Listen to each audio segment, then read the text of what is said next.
صلی علی نبینا صلی علی محمد۔ حضرت موسیٰ نے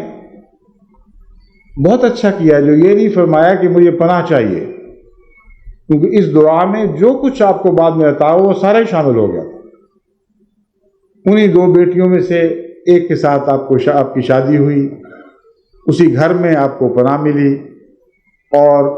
اسی دعا کے نتیجے میں اللہ تعالیٰ نے آپ کو نبوت عطا فرمائی، آپ کے سارے کام بنا دیے، آپ کو عزت اور غلبے اور طاقت کے ساتھ واپس اپنے وطن میں بھیجا۔ ایسا خدا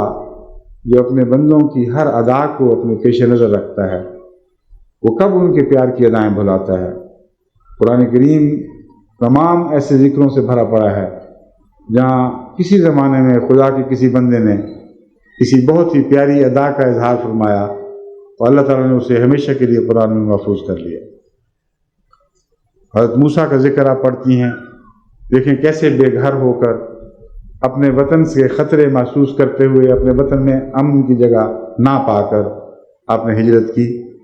اور ایک ایسی بستی میں پہنچے جو بالکل اجنبی تھی۔ وہاں انہوں نے ایک خدمت کی، اس کا بھی خدا کریم نے ذکر محفوظ فرمایا کہ دو بچیوں کو دیکھا کہ بہت بڑے ازدحام میں ان کو موقع نہیں مل رہا تھا کہ وہ اپنی بکریوں کو پانی پلا سکیں، تو حضرت موسیٰ علیہ السلام آگے بڑھے۔ ابھی مقام نبوت پر فائز نہیں ہوئے تھے، اس سے پہلے کی بات ہے، اور مردوں میں سے چونکہ بہت مضبوط اور قداور تھے، مردوں کو ہٹاتے ہوئے ان بچیوں کو فارغ فرمایا اور کہا گھر جاؤ، لیکن کوئی مطالبہ نہیں کیا، کسی قسم کی حرص ان سے وابستہ نہیں کی، بلکہ بیٹھ گئے اور زمین پر بیٹھ کے ایک دعا کی، رب انی لما انزلت الی من خیر فقیر، اے میرے رب میں تو تیرے سوا کسی سے نہیں مانگتا، میں یہاں خاک پر بیٹھا ہوں، ایک فقیر بن کر بیٹھا ہوں، ایک گداگر ہوں، تجھ سے یہ بھی نہیں کہتا کہ مجھے فلاں چیز دے، رب انی لما انزلت الی من خیر فقیر، اے میرے رب جو تو اچھا سمجھتا ہے میری جھولی میں ڈال۔ کتنی پیاری ادا تھی، کتنی پیاری دعا تھی، اور خدا تعالیٰ نے ہمیشہ کے لیے اس ایک دعا کو محفوظ کیا جس کا کوئی راوی نہیں تھا، کوئی راوی نہیں۔ اس ایک دور کے مقام پر مدین کی کسی جگہ حضرت ابراہیم یہ دعا کر رہے ہیں، اور نہ کسی نے یاد رکھا، نہ کسی نے روایت بیان کی، اور بظاہر وہ دعا فضا میں غائب ہو گئی اور اڑ گئی، اور قرآن کریم نے اس کے کتنے 100 سال کے بعد اسے پھر محفوظ فرمایا اور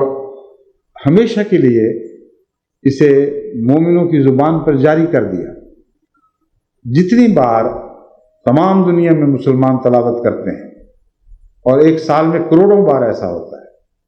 کروڑوں بار وہ حضرت موسیٰ کی یہ دعا دہرا رہے ہوتے ہیں، تو میں آپ کو بتا یہ رہا ہوں کہ اللہ جب دیکھتا ہے تو اس کی آنکھیں جس چیز کو پسند فرماتی ہیں، یعنی خدا کی آنکھیں ان معنوں میں کہ ہم مجبور ہیں انسانی حوالہ دیے بغیر بات نہیں کر سکتے، ورنہ اللہ کی ظاہری آنکھیں تو کوئی نہیں، اللہ کے ہاتھ بھی نہیں۔ قرآن کریم فرماتا ہے کہ اللہ کے ہاتھ ہیں، ان ہاتھوں کو استعمال کرتا ہے، تو یہ سب انسانی محاورے ہمیں سمجھانے کی خاطر، مگر اللہ دیکھتا ہے، اور جو کچھ دیکھتا ہے اسے ضائع نہیں کرتا، جس بات کو پسند فرماتا ہے اسے جاری فرماتا ہے، اور پھر اس کی ایسی جزا عطا کرتا ہے کہ انسان تصور میں بھی نہیں لا سکتا۔ حضرت موسیٰ نے بہت اچھا کیا جو یہ نہیں فرمایا کہ مجھے پناہ چاہیے، کیونکہ اس دعا میں جو کچھ آپ کو بعد میں عطا ہو وہ سارا ہی شامل ہو گیا۔ انہی دو بیٹیوں میں سے ایک کے ساتھ آپ کی شادی ہوئی، اسی گھر میں آپ کو پناہ ملی، اور اسی دعا کے نتیجے میں اللہ تعالیٰ نے آپ کو نبوت عطا فرمائی، آپ کے سارے کام بنا دیے، آپ کو عزت اور غلبے اور طاقت کے ساتھ واپس اپنے وطن میں بھیجا، اور خدا کی قوت اور خدا کے نشان آپ کی حفاظت پر